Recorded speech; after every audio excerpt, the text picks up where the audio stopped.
Welcome back to Brush Up Your Game, and today, Cosmic Encounter Power Showdown, round 12, and we're going to get as much as we can in like 20-ish minutes.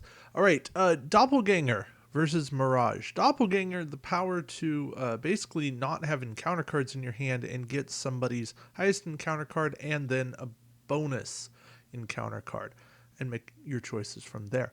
I like Doppelganger. Other people may not, but I do. Mirage basically say, oh, we weren't actually fighting with the ships in the gate. We were fighting with these planets over here. You know what? Doppelganger moves on.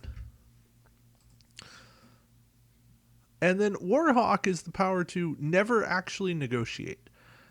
And Doppelganger is just better than that. It's just more fun, more interesting. Dictator. Power to tell other people who they're going to fight. You basically do not make friends with that. Sting. You switch out your lost ships, so each time you lose ships to the warp, you designate somebody else to substitute half of the lost ships instead. Neither are great. Both of these are bad. I'd still rather be in control of Dictator. I'd rather, try to make deals, try to make some stuff happen with that. Industrialist versus Spiff. Industrialist gets to add losing attack cards, so you build up. Basically, people can either you give people a choice. They can either let you win instead of losing, or you get to place your attack card face up on your power sheet. And from then on, you get to add that number to your hand. Spiff is the power to crash land. If you if you were more than 10 or more away from winning, so you got to lose big, you get to land anyways. You still lose, that's the end of your turn, but you get to take over. Spiff works once, maybe twice a game. Industrialist makes you a powerhouse. Spiff, still more fun for those spectacular, epic losses. This is kind of the matchup of four bad powers, though. Dictator versus Spiff. I'd still rather tell people what to do. I think you do make more friends with it. It's a social read. Doppelganger versus Dictator. Give me the highest card out of somebody's hand, though. Doppelganger can make stuff happen. All right, down here in the bottom, Surgeon versus Lizard. Surgeon. During game setup, you get 3 flares from the unused flare deck. Put them face down on this sheet. The facelifts are not part of your hand. If you're not the main player, after Destiny is drawn, you may use this power to choose any of the other player as your patient. Offer that player a wild flare. Show one flare from the sheet to the patient as a possible improvement for their alien power. Offer it in exchange for anything that they could do as a deal. If the two of you agree, place the facelift next to the patient's alien sheet as a temporary part of the alien power and draw a replacement for this sheet. A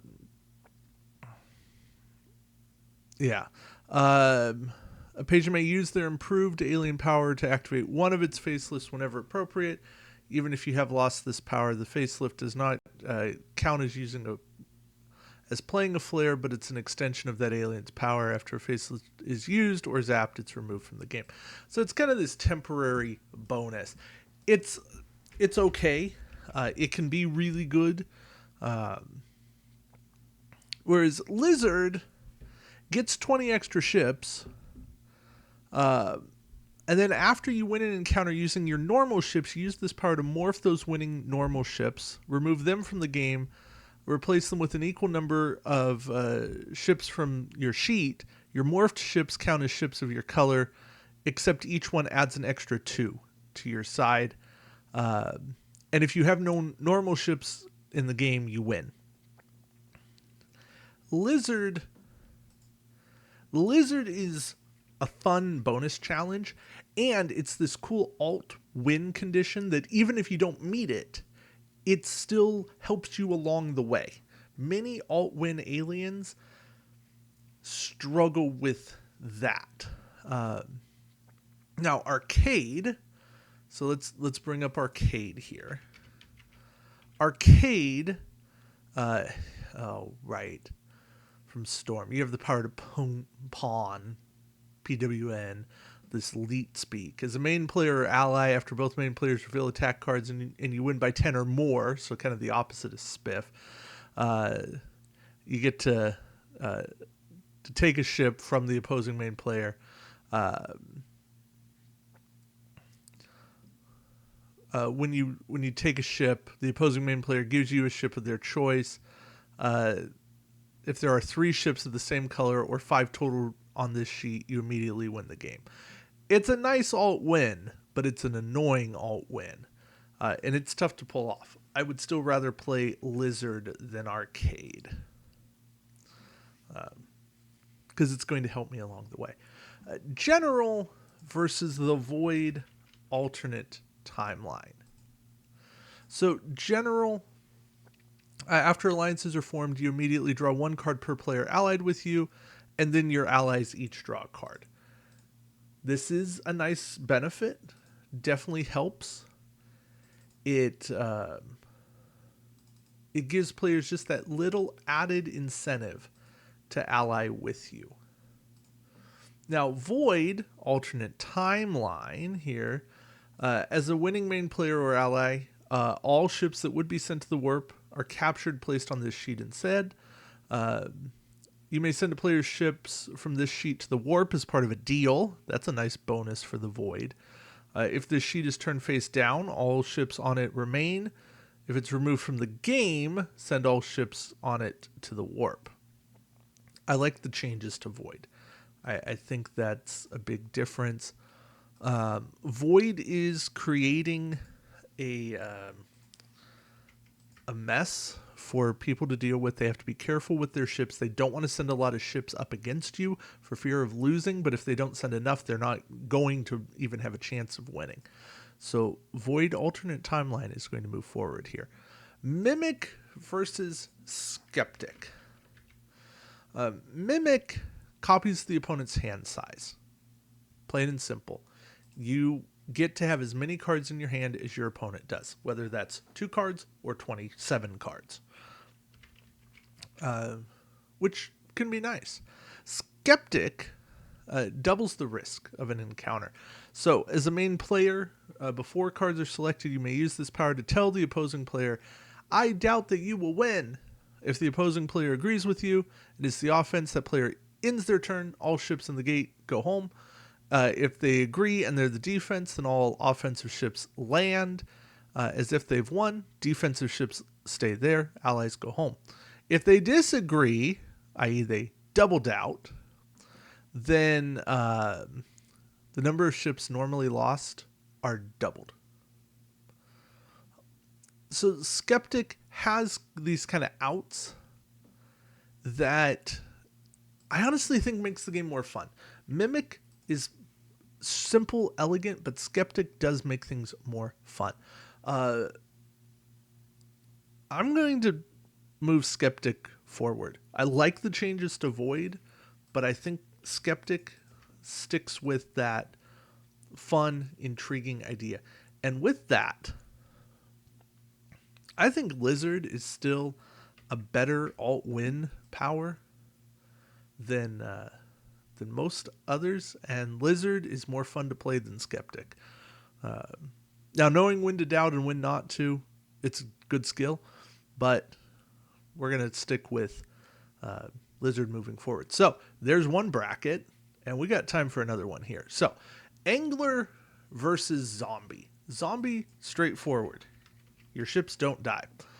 Angler, you have the power to fish. Before encounter cards are selected, you can ask this player on the opposing side if they have a specific card. It's go fish. And if they do, they give it to you. If they don't, you draw a card from the deck. If you draw the card from you asked for, you get to use the power again. Very simple. And you know what? I like Angler more than I like just my ship's not dying. It's more fun. Now, Angler versus Lloyd.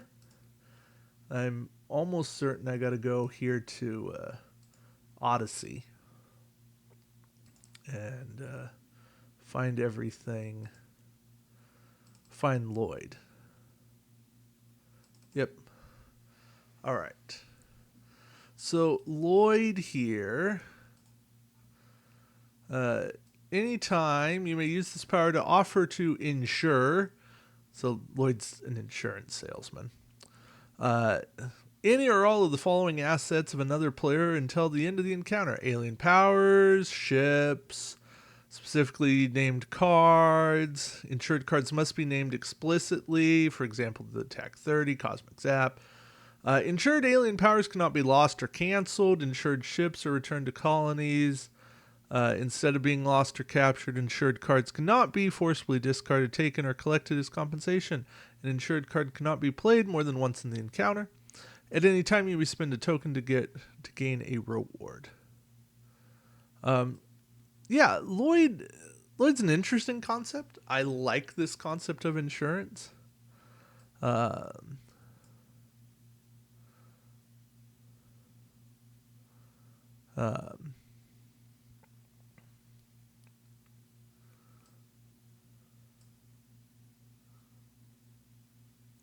So yeah, if you're accepted, you get the token, and then you can spend your token to gain a reward. It's a trade-off, right? You want to be careful of what you're doing. I think it's more fun to go fish, though. Lloyd's still good, but Lloyd feels like a second power. Angler also feels like a secondary power. Winner versus Outlaw. Winner. I think we'll have more. Yep. Winner. You have the power to win more. After both players reveal attack cards, if you win by 10 or more, you gain another free foreign colony. Nice and simple. Outlaw. You have the power to waylay. As main player, after alliances are formed, you may use this power to take one card at random from your opponent and from each of his allies and add those cards to your hand. We've seen it. I've seen it done better. And I like win more. I think that's just better. All right. Phantasm versus Alchemist. So, Phantasm, after encounter cards are revealed, use this power to reveal the top card of the deck. If it's not an encounter card, discard it. If it's an encounter card, replace one of either player's revealed encounter cards with the card from the deck, discarding the replaced card, and then keep going. It's a bit of Chosen, but I think Chosen does it better. Alchemist, once per encounter, you may use this power to send one of your ships to the warp, then discard one card from your hand and take one card of the same type from any discard pile. For example, you can transmute... and you can only transmute an attack card only if the two cards are within 4 of each other. So the 8 can go up to a 12. No turning a attack 4 into an attack 40.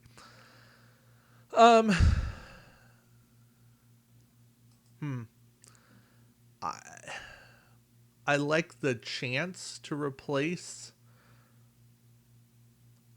in an encounter, and I think that's going to have more of a benefit than the transmutation. So I'm moving that up. That being said, I'm still going to take winning over winning, and again, I'll take winning over going fish. So winner's going to win a lot. Previously, we had the Colt auto advance here. Tourist versus extortionist. So tourist is you get this cruise liner token. Whenever the cruise now and each time the cruise liner enters your system, you may move up to 4 of your ships from your home colonies onto it, or vice versa. At the end of the Destiny phase, if any hazard warnings were drawn during this encounter, you use your power to send one of your ships to the warp from the cruise liner. If no hazard warnings were drawn, use this power to move the cruise liner one system clockwise or counterclockwise, your choice. Then if the cruise liner is in the defense's system and you not already have a colony in that system, you may use this power to disembark all of your ships from the cruise liner to any one planet there. If for any reason you do not disembark, you may use this power to send a postcard home, return one ship from the cruise liner to any of your colonies, and then take a card at random from the hand of that system's player. So, Tourist, cool way to get a power, but it comes down to chance. I'll still take my chances, though. Extortionist gets half of all new cards. So after starting hands are dealt, whenever another player acquires cards as compensation, draws new cards for any reason, defensive rewards, new hands, you get to acquire half of those cards, rounded down, for yourself.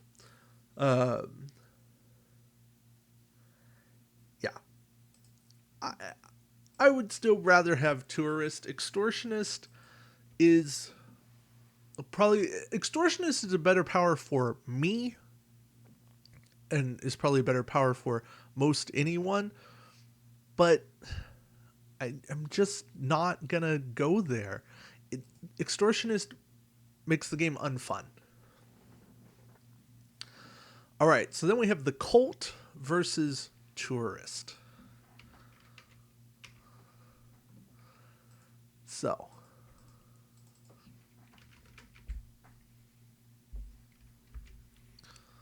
the Cult, as a main player before allies are invited, you may use this power to offer your opponent membership in the Cult, if they're not already a member. If your opponent accepts, they place one of their ships on the sheet from any colony. Members of the Cult are bound by the following rules. When both main players are in the Cult, no alliances are allowed, and all revealed encounter cards that are not negotiates become negotiates. When only one main player belongs to the Cult, all ships of members of the Cult that are on foreign colonies in the targeted system but not involved in the encounter will count as one each toward the Cult members' total. These ships will go to the warp if the Cult member loses. Ooh. A Cult member may not willingly ally against another Cult member, and a game win for a member of the Cult is a win for all members of the Cult. Oh, that certainly changes the game. When any other member of the Cult is a main player before allies are invited, that player may lose 4 ships to the warp and discard 4 cards from their hand to renounce the Cult. His or her ship on the sheet returns to any colony. That player is no longer a member. I like the shared win aspect that's potential here, but wow, the Cult gets fun. We'll say that it just gets fun. All right, multitude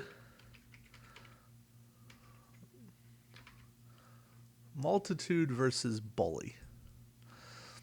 So multitude grows exponentially whenever there are no cosmic tokens on the sheet. Place one